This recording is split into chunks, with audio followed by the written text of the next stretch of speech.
everyone! Today we will see how to make a tasty pizza.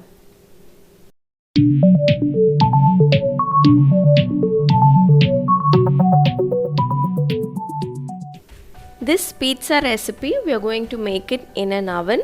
I have already posted a tawa pizza recipe which is also very tasty, and we don't use yeast for that recipe. So if you don't have an oven or an OTG, do check out that pizza recipe. Today we are going to make a pizza which tastes just like the store-bought ones. This is made with yeast and we are going to make it in an OTG.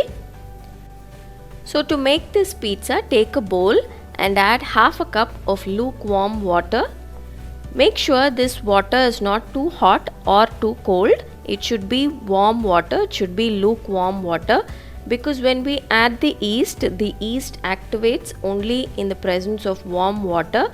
If your water is very hot, then the yeast will die, or if your water is very cold, if it's not warm enough, then the yeast will not activate. So put a finger in the water, it should be warm to touch. To this, add 1 teaspoon of sugar. The yeast needs something sweet for it to activate, so we are adding a little bit of sugar. Mix the sugar nicely and then add the yeast. I am adding 1 teaspoon of instant yeast.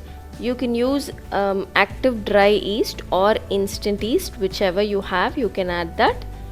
Mix this nicely along with the sugar and set this aside for about 5 minutes. In this 5 minutes, this mixture will become nice and frothy. If it becomes frothy, then it means that the yeast is active and we can start making our pizza. So while the yeast is activating, we'll get the flour mixture ready. Take 1 1/4 cup of maida or all-purpose flour and add a 1/4 teaspoon of salt to this mixture and mix it nicely. Mix it well and set this aside. After 5 minutes, if you can see, the yeast has activated well, it's nice and frothy, so we know the yeast is active. Now we can add the flour mixture. Along with this, add 1 tablespoon of oil. If you have olive oil, then add that, it gives a nice flavor to the pizza. Now next I add a few extra ingredients. You don't need to add this, but if you add it, it makes your pizza base very tasty. So I have added 1 teaspoon of garlic powder, and then along with this I add 1 teaspoon of onion powder. Then along with this add a little bit of mixed herbs. Like I mentioned earlier, you need not add this. If you don't have these ingredients, you can just leave it out. But if you do have it, just add it in and your pizza base will be very tasty. Mix all of these ingredients together to make a rough dough. Once you combine all the ingredients together, we need to knead this dough for about 10 to 12 minutes. Spread some maida or all-purpose flour on your countertop and start to knead this mixture. Initially, you will find this mixture to be very sticky, but as you keep kneading, it will get better. Don't add too much of dry flour if you find the dough to be sticky. Just keep kneading. Add a little bit of extra flour if you need, but don't add too much. If it continues to be sticky, you can grease your hands with a little bit of oil and then continue to knead. If needed, you can add 1 teaspoon oil also. So after about 10 to 12 minutes, this dough will become nice and soft, pliable and non-sticky like this. Then make it into a nice round ball like this. Grease a bowl with a little bit of oil so that the dough doesn't stick to it. And place this ball of dough in this bowl. Add a little extra oil on top of the dough also so that the dough doesn't dry out. Cover this dough and let it rest for 1 to 1.5 hours, in which time this dough will double in size. If you live in a warm place or if it's summer, then it won't take very long to double. It'll take anywhere between 1 hour and 1 hour 15 minutes for this dough to rise. But if it's winter or if you live in a cold place, then it'll take anywhere between 1.5 to 2 hours for this dough to rise. Meanwhile, get your toppings ready.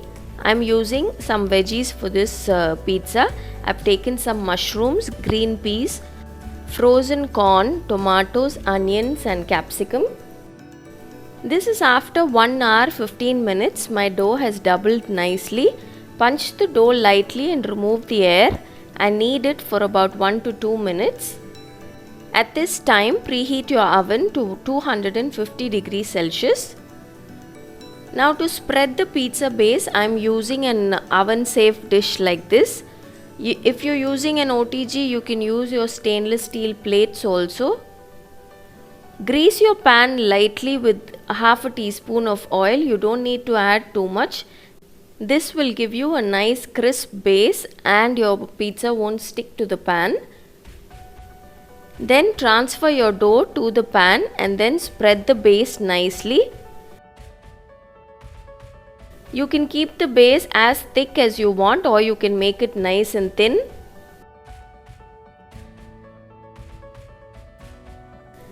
Then take a fork and poke holes all over the base of this pizza. If not, as you cook the pizza in the oven, the base will start to puff up. So just prick some holes all along the base of the pizza. Then add some pizza sauce. This also depends on your taste. You can add 1 or 2 tablespoons of pizza sauce and spread it all over the base of the pizza. Next, add the veggies that we prepared. I've added some onions, capsicum, and then some sliced mushrooms. Then I added some frozen corn and some frozen peas. And finally I added some tomatoes. You can add any vegetables of your choice. Whichever vegetables you have at home, you can use that. Then sprinkle some mixed herbs on top of this pizza. You can use any seasoning that you have. You can use oregano or pasta seasoning also. Then add the cheese. Use mozzarella cheese or cheddar cheese. Those are the two cheeses that taste very good for pizza. Grate the cheese and add it all over the pizza. If your kids love cheese, then add more. Depending on your taste, you can add the cheese. Then finally I added some black olives. If you have this, you can use, otherwise leave it out. I always have a bottle of olives, so I added some. Now our pizza is ready to be baked in the oven, in the preheated oven. Usually a pizza is baked at the highest temperature for the lowest amount of time. So if you've preheated your oven to 250 degrees Celsius, then bake or cook this pizza for about 10 to 12 minutes and it will be ready. Or if you've preheated your oven to 180 degrees Celsius, then bake the pizza for 20 to 25 minutes. Or until the pizza is well cooked. You'll be able to tell if the pizza is cooked by the cheese that has melted and the base will be a nice crispy golden brown in color. It will be well cooked. I baked my pizza at 250 degrees Celsius for 12 minutes and it was ready.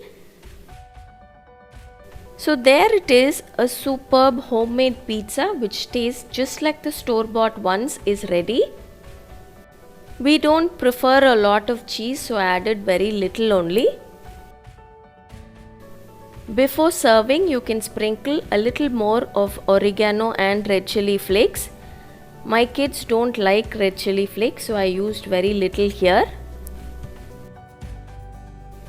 Even though this pizza takes a little bit of time to make because we've added the yeast, it tastes just like the store-bought ones. So do try out this super tasty pizza recipe at home. Until next time, bye bye.